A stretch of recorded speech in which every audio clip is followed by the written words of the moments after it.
evening, everybody. Welcome to an evening of stories, songs, poetry, and conversation. When people look at the title of the program, they're awed by the impossibility of it all. They ask me, do you really think you're going to end violence? But one's got to try. The Wikipedia says, Ahimsa is a multi-dimensional concept inspired by the premise that all living beings have the spark of the divine spiritual energy. Therefore, to hurt one being is to hurt oneself. We are not born to hate. All living beings yearn for compassion, love, and peace. And it seems that all civilizations have been violent. Through centuries, we have normalized violence. And that's really the saddest part of it. Heroes and heroines of stories have been and still are the violent ones. The ones who conquer, the ones who shed a lot of blood. We need to change the language to make non-violent more the norm. Ahimsa must become our normal state of being. Kalapriya has commissioned Aditi and Shiv to research the literature and bring stories from around the world. In these stories, we see choices we have. We always have choices. The language we use that continues our violent traditions, not seeking out the non-violent stories. We say that our anger is justified. We dwell on the indignities we have suffered in order to find closure, not seeking closure from within. Aditi and Shiv will tell us 3 stories tonight, which can start our dialogue to help us find peace during these troubled times. During these times, when we are violent in our political and social discourse, community engagement is ever more critical to solve our problems. First of all, I want to thank the Logan Center for giving us this beautiful auditorium to have this performance. SAAPRI is a very natural partner for us, the South Asia Policy and Research Institute. I can't thank them enough, especially my dear friends Padma Rangaswamy and Anne Kalai, who have dreamed big dreams for our community. Most essentially, I thank them for their participation. And Lisa Butler and her voice, which is the organizations that she started, for engaging our Southside communities to start the healing process of what they have suffered. Let us start the dialogue today and let us not stop talking to each other. Thank you.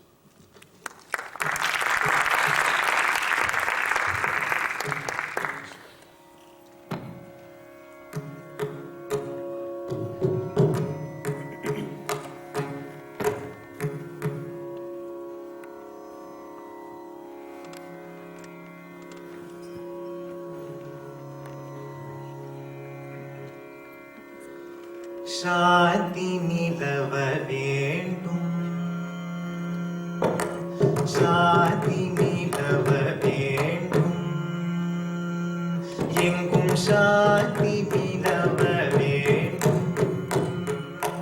एंगुम शांति निलव वेंडुम उलगिले शांति निलव वेंडुम उलगिले शांति निलव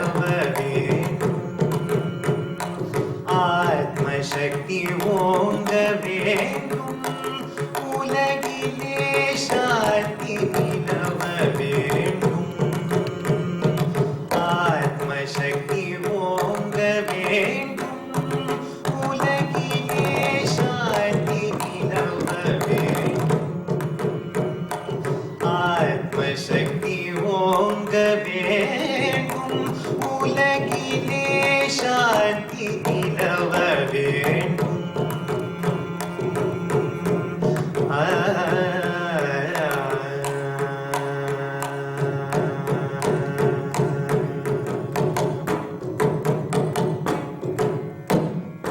गांधी महात्मा कट्टले अदवे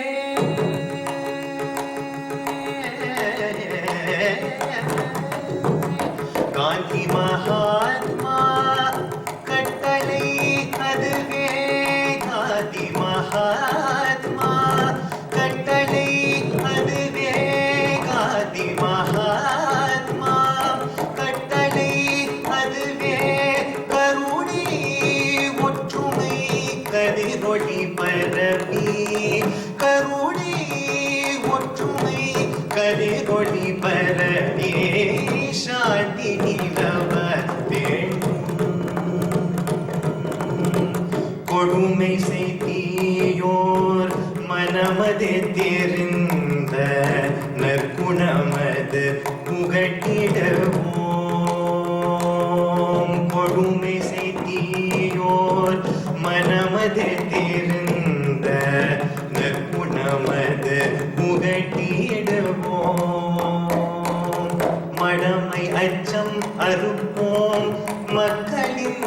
மாசினானல் ஒழுக்கம் வளர்ப்போம்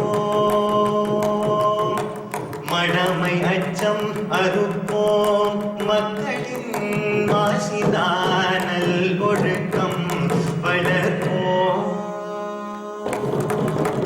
தினம் தரும் அஹிம்சா யோகிதம் தந்தை ஆத்மானந்தம் பெறவே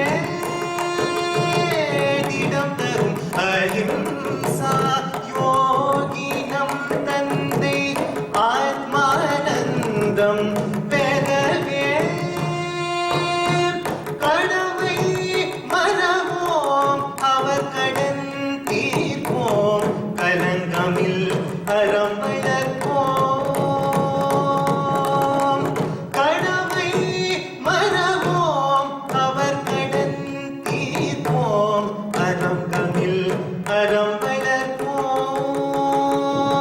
எங்கும் சாந்தி நிலவ வேண்டும்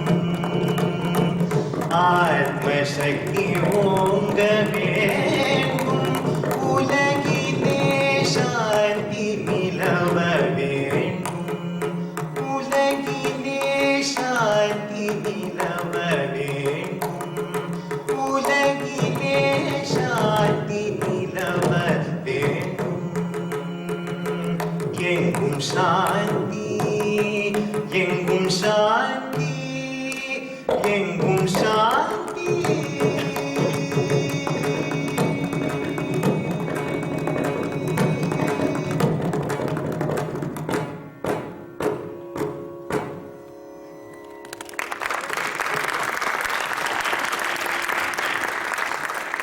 Shanti or peace. And Shanti nilava vendum means may there be peace in this world. Now, perhaps that's an obvious statement. Perhaps it's a very easy, convenient sentiment. But this evening, we want to poke at that and ask some actual, real questions about peace and ahimsa. Is peace or Shanti, is it a way of life? Is it a state of mind? Is it a pinprick that pricks at you as you are making a decision? Is it something that prepares you for what is to come, or that you must call on to see what's left behind? Is it a moment of decision when you have to either choose the path of peace or the path of disturbance? What do you do? What do storytelling characters do when they have the opportunity either to react to something or to let it go? We have 3 stories for you this evening whose characters face this very question, that moment of peace or something else. They stand on a battlefield, they stand on a ship, they hide in a forest, they look a white whale in the eyes, and they have to make a choice. What path will they choose, and what will those consequences be? And so, to think on this, we begin in ancient Greece, in the very first legal court of its kind. There is Athena, the wise and brave goddess, many of you may have heard of her, and she's presiding over a case. The case being that of young Orestes, son of Agamemnon and Clytemnestra. And he has been brought up for having committed the most grave and most sinful of sins, killing his own mother. The prosecution is there to make their case, and they are angry. In fact, they are furious. They are known in Greece as the Furies, ancient goddess spirits whose job it was to control the emotions of the people of the land. They stand here in this court about to make their opening statement, and they are restless and they are provocative and determined that young Orestes be punished for his actions. क्रोधात् भवति सम्मोहः क्रोधात् भवति सम्मोहः सम्मोहात् स्मृति विभ्रमः स्मृतिभ्रंशात् बुद्धिनाशः बुद्धिनाशात् प्रणश्यति प्रणश्यति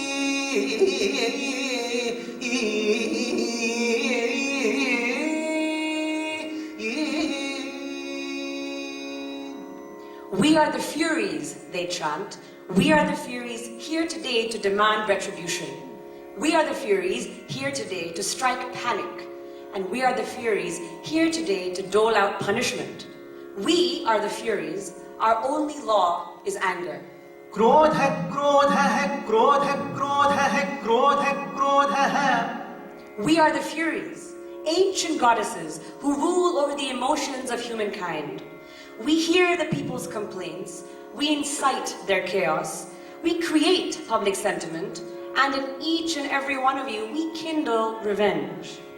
Today in this court and here in the Logan Center, we present to you a murderer, the young Orestes, as I've already said, the son of Clytemnestra and Agamemnon, only neither exists today, and that is Orestes' fault. He has committed the most sinful of sins, killing his own mother, and that has incited our rage, which has incited the rage of the people, and the city today is foaming and frothing with anger and fury to determine and ensure that Orestes gets the punishment he deserves. We are the Furies. Our only law is anger. क्रोध है, क्रोध है, क्रोध है, क्रोध है, क्रोध है, क्रोध है. And so, ladies and gentlemen, the Furies chanted their rage. Athena, wise and brave, listened calmly and quietly. When they had finished chanting the first section of their statement, she asked them one simple question. Do you know why Orestes killed his mother? We are the Furies, embittered also by Clytemnestra, for she was unfaithful to her husband Agamemnon while he valiantly fought in the Trojan War. And when Agamemnon finally returned, 10 years later, she slayed him in cold blood. We are here to avenge the impulsive murder of Agamemnon at the hand of his own wife. We are the Furies. Our only law is anger. क्रोध है, क्रोध है, क्रोध है, क्रोध है, क्रोध है, क्रोध है. After the Furies had chanted the second part of their rage, Athena asked them her next question. Can you tell me then why Clytemnestra killed her own husband, Agamemnon? We are the Furies, incensed also by Agamemnon, who sacrificed his own daughter Iphigenia so that he would have safe passage across the seas. We are here to punish Agamemnon for killing his daughter, abandoning his son, and being unfaithful to his wife. We are the Furies. Our only law? क्रोध है, क्रोध है, क्रोध है, क्रोध है, क्रोध है, क्रोध है. After the Furies had chanted their rage, Athena asked them yet another question. Tell me then, Furies, she said, does your anger begin with Orestes? Or is it his mother, Clytemnestra? Or is it her husband, Agamemnon? Not even with Agamemnon. For we are the Furies, furious with Agamemnon's father, the ruthless Atreus. When Atreus discovered that his wife was cheating on him with his brother Thyestes, the enraged king killed Thyestes' twin sons and fed them to him, turning his own brother into a cannibal. We are here to damn Atreus to hell. We are the Furies. Our only law, क्रोध है, क्रोध है, क्रोध है, क्रोध है, क्रोध है, क्रोध है. After the Furies had chanted their rage, Athena said to them, my Furies, you haven't actually answered my question. I wish to know, with whom are you actually angry? We are the Furies. We are furious at everyone in general and no one in particular, for they all deserve it. Behold these generations of violence, from Atreus to Agamemnon to Orestes. It will go on forever, and so we demand that each one be punished. But Atreus is dead. Agamemnon has already been murdered.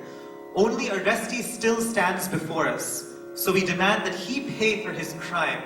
Only then will our anger be soothed. We are the Furies. Our only law is anger. क्रोध है, क्रोध है, क्रोध है, क्रोध है, क्रोध है, क्रोध है.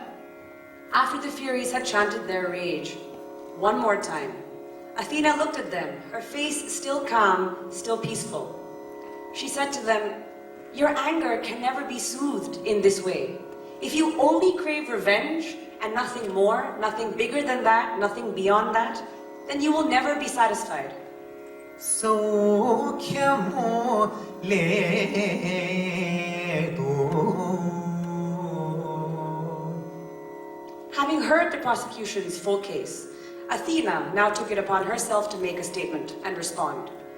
You've asked me to lead this trial, she said. And so I must ask all of you, in the court and here today in Chicago, what is the role of anger in a just society? Your depthless rage, my dear Furies, has caused you to forget who you are actually angry at. And so you have raged against every member of the Atreus family, from Atreus down to his grandson. Orestes now stands before us, and he looks like he wants to repent, and yet you wish to curse him and damn him to hell as you did Atreus and his father and his mother. In your blood-red anger, all you see is blood-red revenge. But let me warn you that punishing Orestes in this way will give you peace only until the next crime that someone else will commit in some other house, in some other part of the land. And what then? Will there be more chance of rage and death and damning to hell? At this rate, how will you, my Furies, how will anyone in this court of law, how will anyone anywhere ever find contentment? Krodhat bhavati sammohah, sammohat smriti vibhramah, smriti bramshat buddhinashah, buddhinashat pranashyati.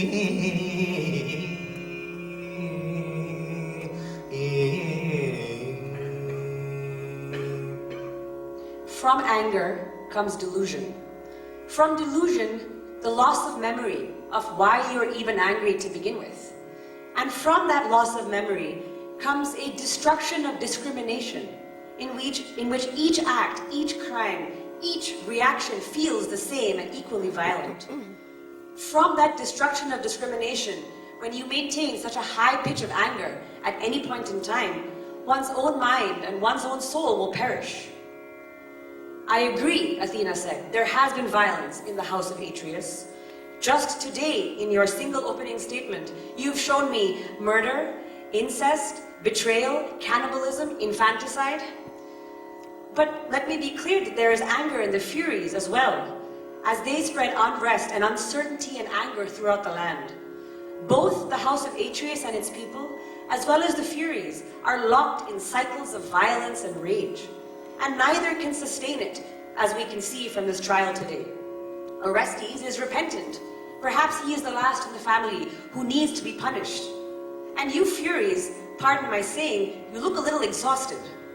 I propose, therefore, a new system of justice, whose principle is not retribution, but to preserve and protect the life of all citizens. Athena, if this new code of justice is to be followed, then we Furies can no longer rule the earth. We can only cast spells of chaos, panic, and revenge, but these will be useless in a world without violence. We will be obsolete, but then who will rule the people's emotions instead of us? Oh, it will still very much be you. But there is no room for anger in a democracy. Instead of being the Furies, you will be the Eumenides, the kindly ones. No longer will you be the furious Furies demanding anger. Krodha, krodha, krodha, krodha, krodha, krodha. Instead, you will be the benevolent Eumenides singing peace. Shantamu, shantamu. You will still stir up human emotion. You will still whisper into the hearts and minds and ears of the people. Only now these will be voices of compassion and grace. You are changing our role, but preserving our power. Instead of ruling by violence, then you would have us rule with kindness and peace. Indeed, for the law is not created to injure life for the sake of revenge. It is created in order to protect life for the safety of all. Shantamu leka, saukyamu leka. Without peace, there can be no contentment. Athena began to sing this song, and as she did, the Furies, no longer chanting, no longer so furious, had a moment, had an opportunity to listen to what it was Athena was singing to them and actually saying. They were able to reflect on her vision for a future that was not ruled by our furious rage and emotions, but by something more compassionate and kind. Her song calmed them down. Your magic is working, they said. We can feel the hate, the fury slip away. Shantamulekam Saukyamulekam Shantamulekam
As Athena sang, the Furies began to feel themselves transform. Where once they had been, as I described, these fierce spirits with venom dripping from eye sockets, they now grew lotus-shaped eyes that gazed upon the world with peace and compassion. And so it was that a system of justice was born, with Athena as its home, as its presiding judge, with Athens as its home, and with the Furies as its moderators. Orestes repented for his violent act and was acquitted by the jury presided over by Athena. The house of Atreus moved into a peaceful mode out of the cycle of violence. And under the Eumenides, their rule, civic duty was transacted in kindness and law, and no longer in anger and revenge. Thus did the ancient court of law convene to end some cycles of violence, and humanity, as we might think about it, has learned much from this system of law and justice. But what happens when you're not in a court of law, when there is no presiding judge, no prosecution, no one to stand there repentful? What if instead you are in the oceans and in its roiling depths where lawlessness and wilderness and the cannibalism of the oceans is the rulers? How does the economy of revenge work in such a case?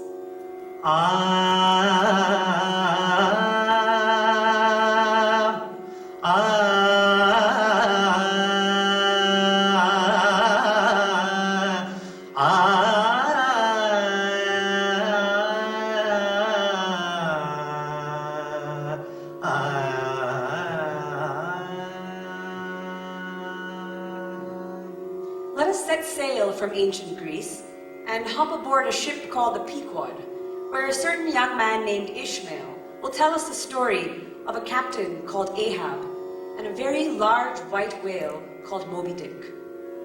Tanam tanam tanam tanam tanam nam tata tanam tanam tanam tanam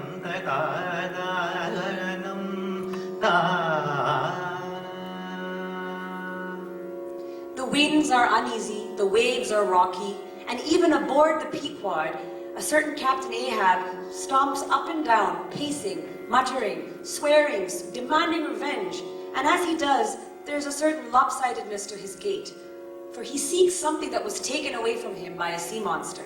And we should listen to what it is that he craves. Tanam tanam tanam tanam tanam tanam tanam tanam tanam tanam nam nam nam tanam tanam nam tanam tanam tanam tanam. On an earlier expedition, Captain Ahab and his crew had been sailing the five oceans when they encountered an enormous white whale. They did what all ships at that time did, was to go ahead and attack the whale, seeking from it its flesh, its sperm, its oil for various uses. What ended up happening as they continually stabbed this whale with their harpoons was that the whale grew angry and did what whales do. It tried to escape and chomped its way out of its grip and nets, taking with it a leg belonging to Captain Ahab. And so the whale escaped with Ahab's leg, its souvenir from this fight, and Ahab left with nothing. His only souvenir, a deep revenge to take back what this whale had taken from him. His gait, his mobility, his mental agility was now completely off balance, limping now as he did with one normal leg and one wooden one. So we shall listen as Ahab continues to stomp up and down the deck of his ship, seeking mad, blind, blood-red revenge for a leg he believes he so unfairly lost. Tanam tanam tanam tanam tanam tanam tanam tanam tanam tanam tanam tanam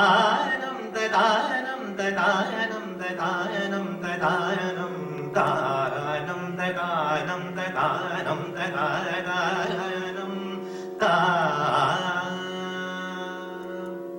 You can hear the anger and you can hear its insistence and its repetition.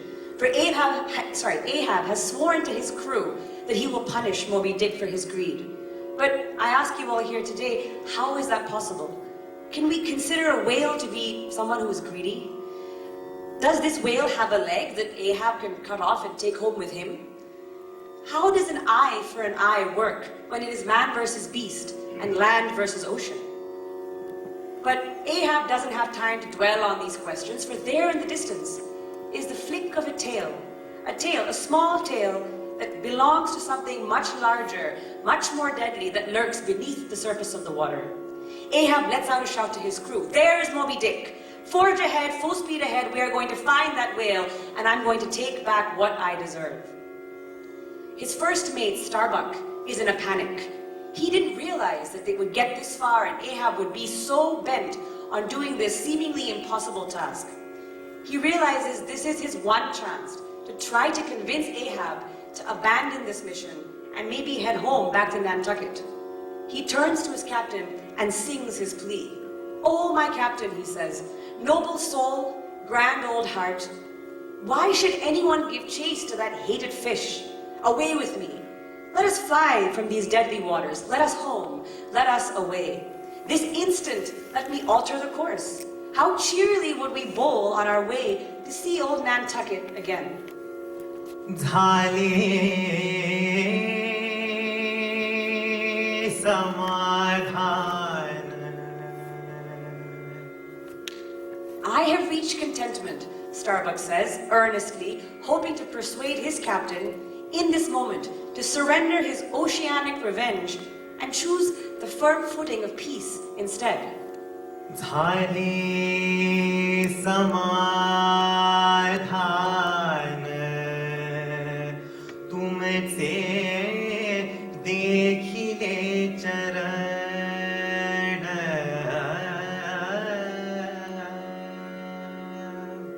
Starbuck repeats himself.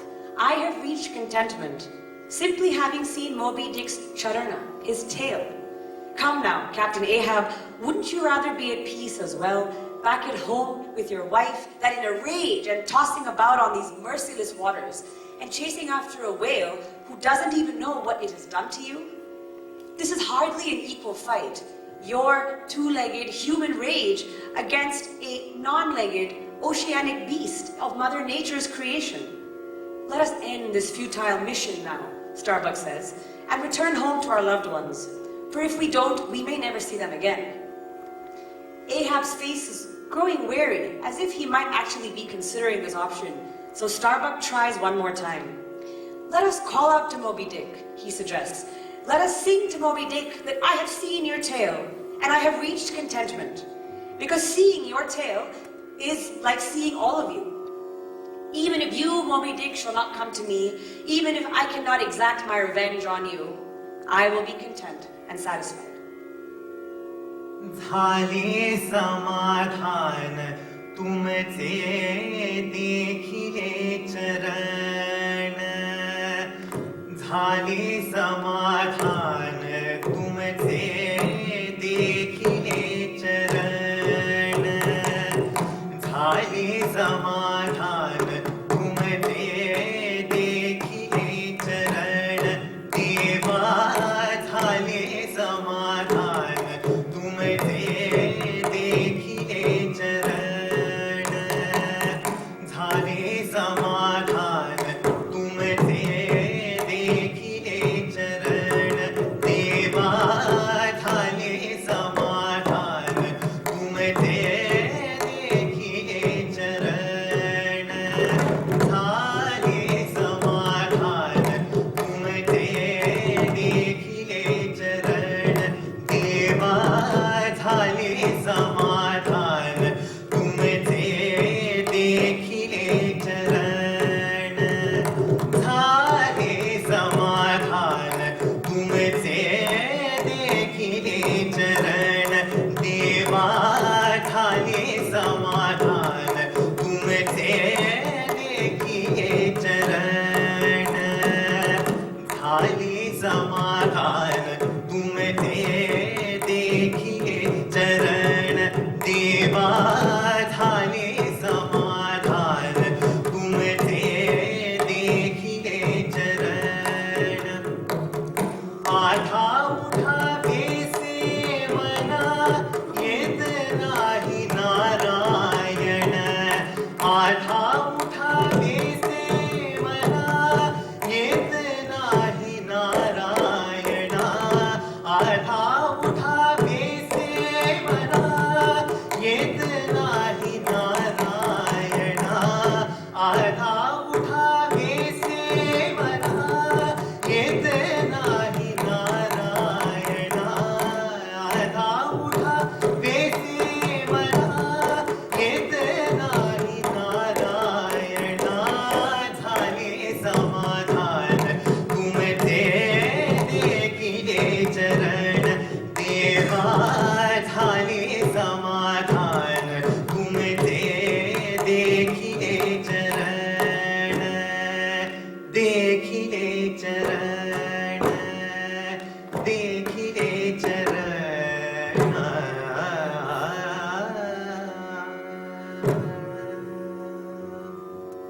Ahab pauses and gives his weary frame and his tired wooden leg a rest.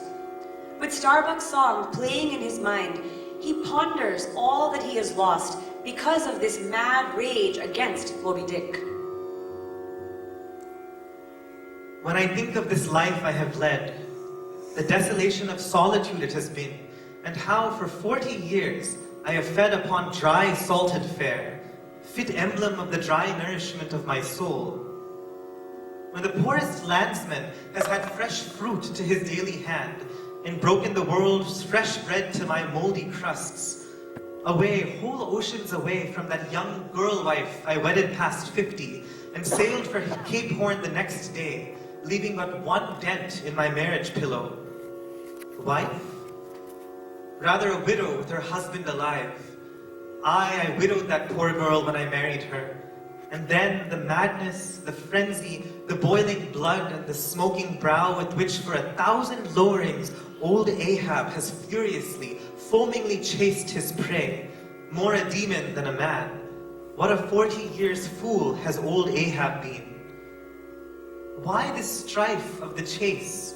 Why weary and palsy the arm and the oar and the iron and the lance? How the richer or better is Ahab now? The crew grew quiet, listening to Ahab singing of his own woes.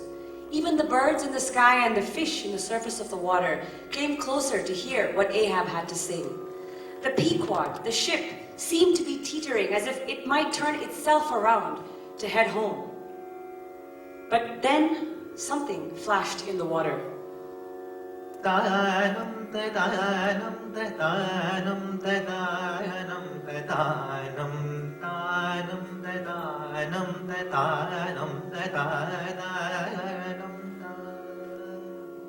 It was that tale once again, this time closer, more playful, as if mocking Ahab. It felt almost like the Furies were here, working their magic with the tale and Captain Ahab's state of mind. The tale he had been so ready to renounce but a moment ago had rekindled his desire for revenge as he saw it flickering playfully in front of him. Ahab's glance was averted.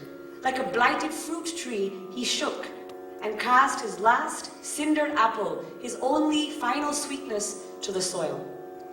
Ahab forgot the stirrings in his heart that said he must head back to his wife and back to Nantucket.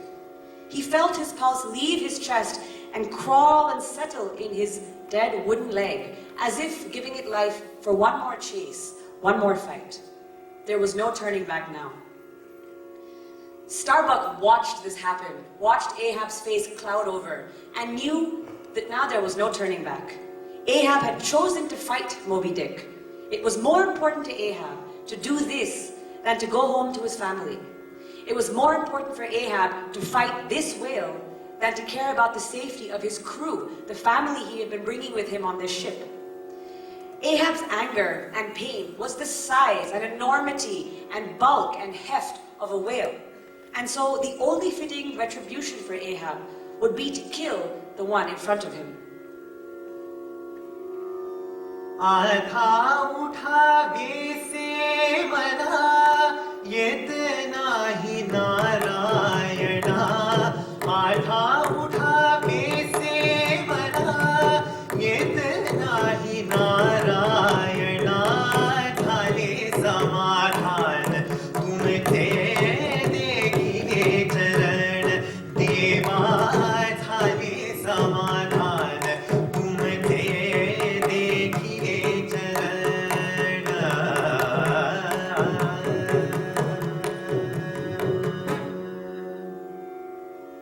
Ahab and his crew battled Moby Dick for 3 days. And for those of you who've heard this story before, if you've met Ishmael before we have brought him to you, you might remember that it doesn't end well for Ahab or anyone else on the ship, the Pequod, except for Ishmael, who manages to escape.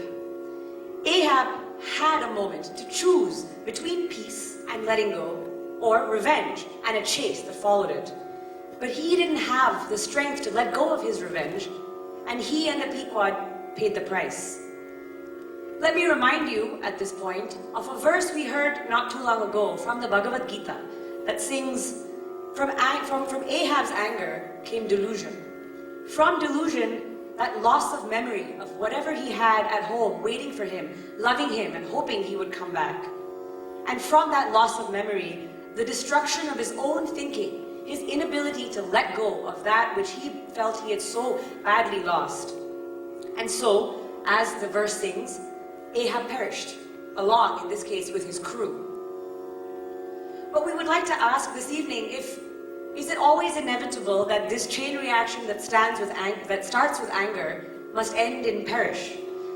Let us see what happens in a forest in northeast India, where a man not too different from Ahab is going mad for a body part. Only now it's not a leg that he craves, but an index finger.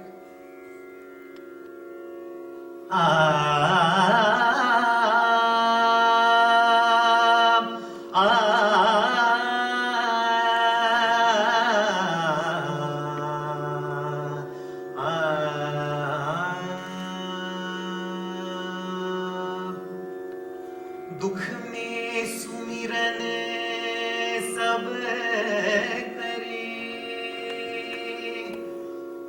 दुख में सुमिरन सब करे, सुख में करे ना कोई,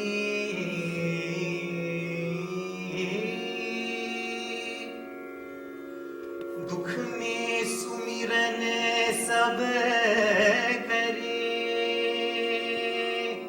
सुख में करे ना कोई, जो सुख में सुमिरन करे, जो सुख में सुमिरन करे,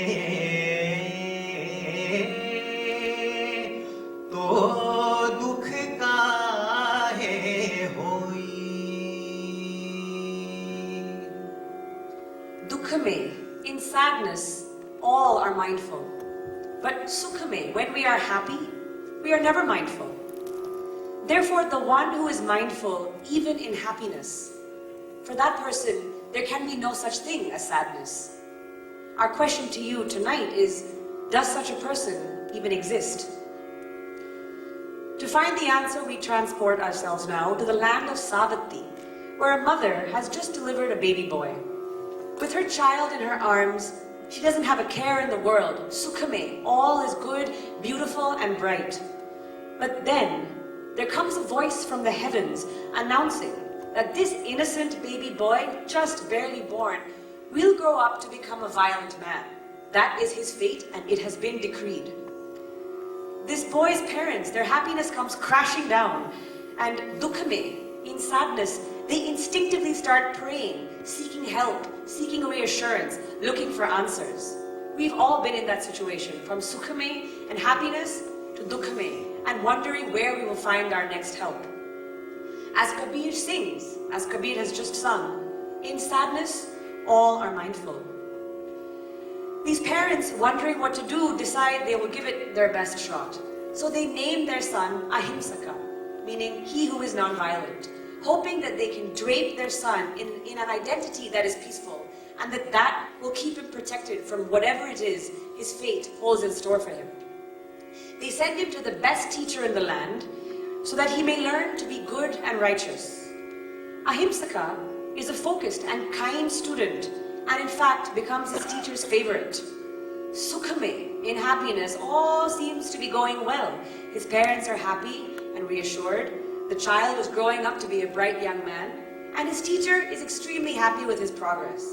But dukhame, it doesn't last long enough, for Ahimsa has classmates, and they aren't too thrilled by the fact that this boy has stolen the attention of their teacher. They suspect that there must be something about this Ahimsa that nobody knows. And so they start prodding their teacher and poking at him and suggesting that maybe this boy is too good to be true. Their guru, their teacher, can only listen to these kinds of threats and suspicions for long. He eventually decides that he must test his student for himself. Ahimsa, you have excelled as my student and are in the final stages of your learning. Ahimsa is thrilled to hear this, for this is his chance to give his guru what is called as a guru dakshina, which is an offering you give to your teacher at the end of your studies to thank them for all of the time and wisdom they've spent on you. Ahimsa asks his guru, "What can I give you? The sweetest fruits from the forest? The most beautiful clothes from all over the land? Would you like money? Do you want me to travel all over the land and spread the wisdom of your words? Anything you ask from me, I am ready to do." I want you to bring me back 1,000 fingers. Ahimsa thinks maybe he's misheard his teacher. 1,000 fingers? 1,000 index fingers from the right hand of 1,000 humans. It was such a precise demand, and yet so confusing and so vague. But this was Ahimsaka's Guru Dakshina, and he had to complete exactly what his teacher had asked him to do. So, feeling dukhame, sukhame, he set off for the forests, heading back to Savatthi, not far from where he had been born, and hid behind trees, waiting for passers-by so that he may do as his teacher had asked and extract fingers. At first, having chopped off 1, and then 2, and then 5, and then 10, and then 50, he hung them up on a string between 2 trees where they would be safe and away from all the animals on the ground. But instead it was the birds who enjoyed pecking at these fingers and letting them fall to the ground, pieces of rotting flesh. He remembered his guru's words, which were that he needed 1,000 index fingers, and these fingers no longer looked that way for all that the birds had pecked from them. So he decided instead to wear them around his neck like a garland. He therefore earned the nickname from everyone around the forest who had heard of this scary man who came after you for your fingers.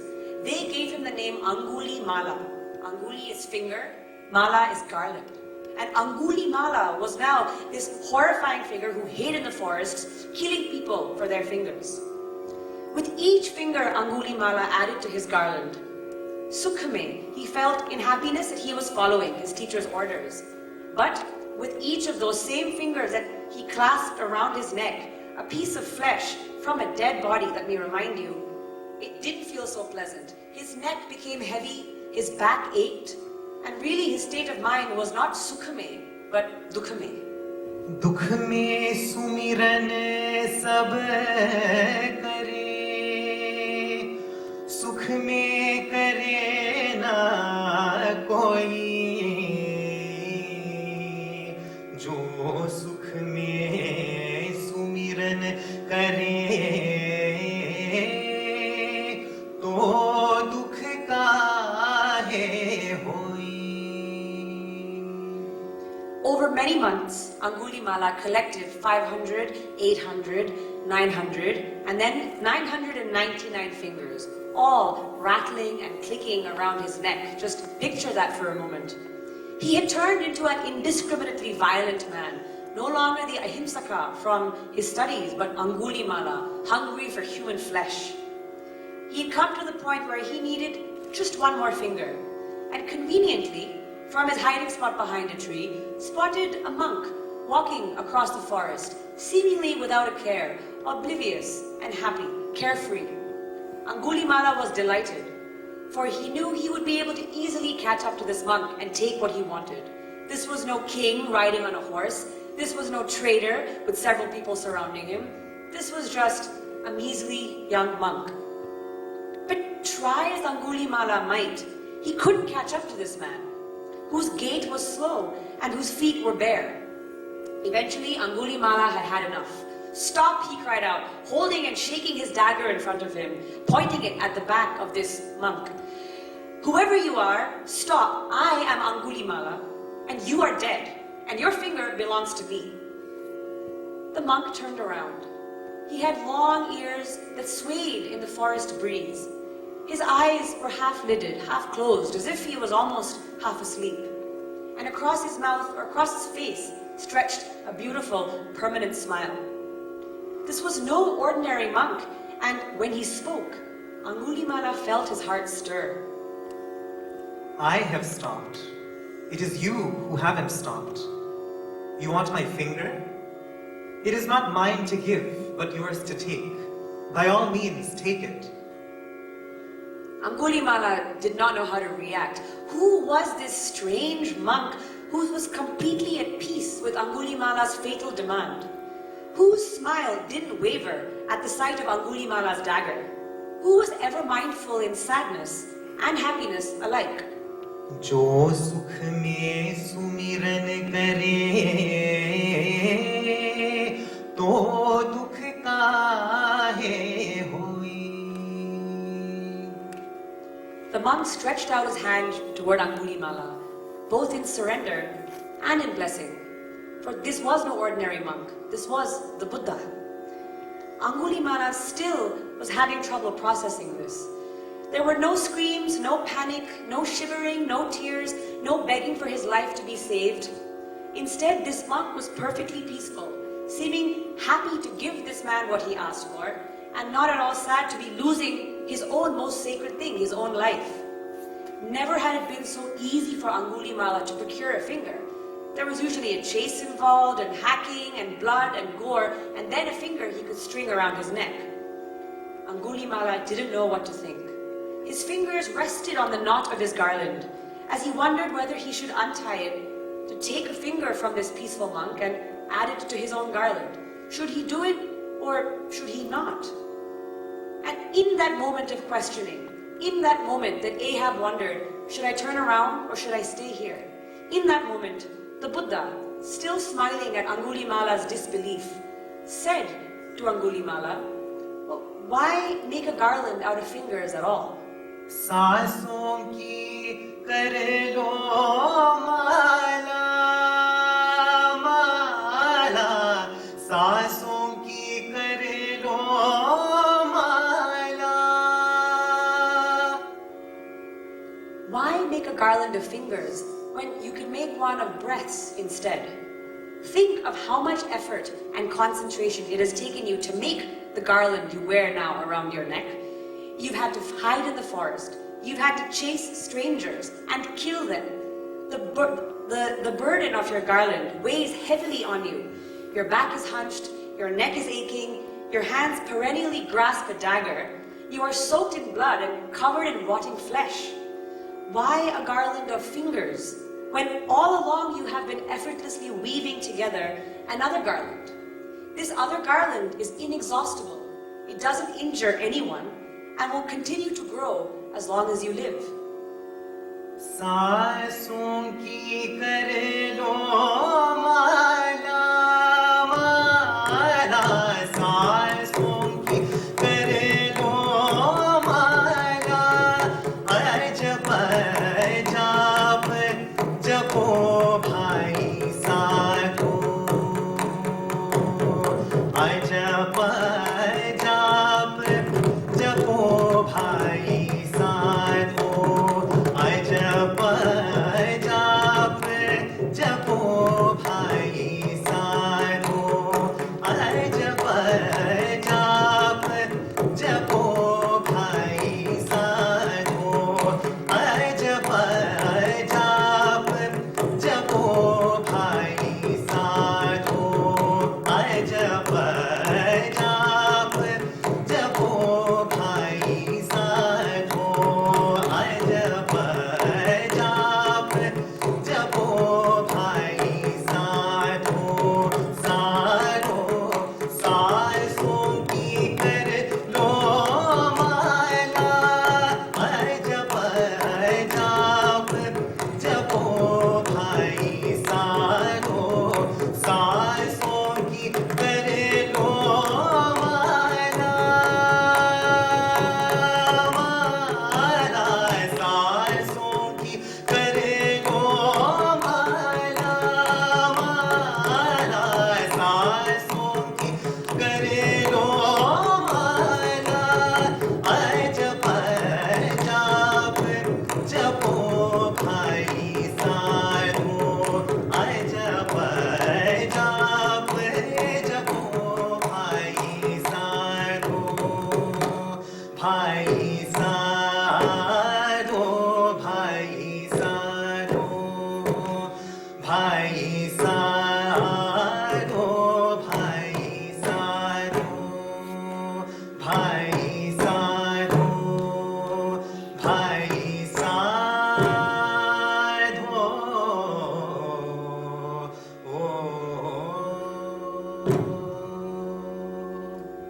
Bhai, the Buddha addressed Angulimala, someone who was about to kill him, as Bhai, brother. Shift your mindfulness, he said. Do not seek the closure of a garland of fingers that you must knot around your neck. Instead, seek the openness of your garland of breaths. which is always weaving itself. Angulimala, still in that moment, chose the other way. He lowered his dagger, and in doing so, that garland of fingers, heavy, rattling, clicking, rotting, weighing down his neck and reeking of blood, all of it disappeared. He had chosen breath instead of flesh, peace instead of death. Angulimala fell at the Buddha's feet, no longer weighed down by all that had been clinging around his neck. He shed his Anguli, he shed his Mala. He shed the identity of Angulimala and became Ahimsaka, the non-violent one, once again. So, ladies and gentlemen, we began our stories of non-violence in Athens, where a system of justice helped transform the Furies into their kinder avatar. Then we went to the seas, where Ahab drowned under his anger, which was the size and weight of a whale. Finally, we ended up in a forest, where Angulimala took the Buddha's advice to shift his mindfulness and let not even one breath of his any longer go to waste. सांस सांस पर नाम ले,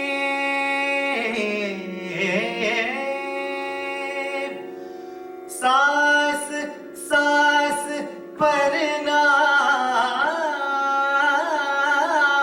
ले, वृथा सांस मत खोई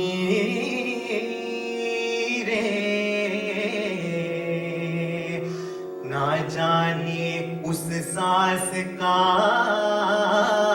आवन होई न होई.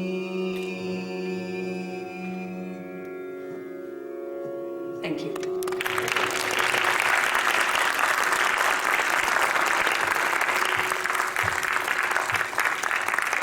Thank you.